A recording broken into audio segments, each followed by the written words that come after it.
ออกต่อมาเราจะมาเบิ่งแพ็กเกจรายเดือน20 กิกะไบต์ 60,000 30 มื้อกดดอกจัน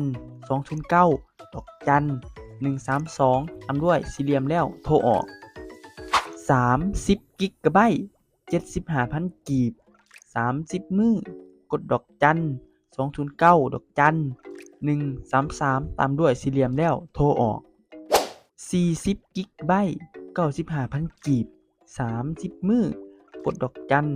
209ดอกจัน134ตามด้วยสี่เหลี่ยมแล้วโทรออก55 กิกะไบต์ 120,000 กีบ30 มื้อกดดอกจัน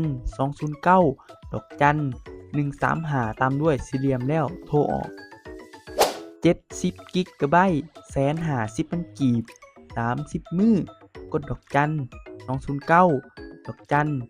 136ตามด้วย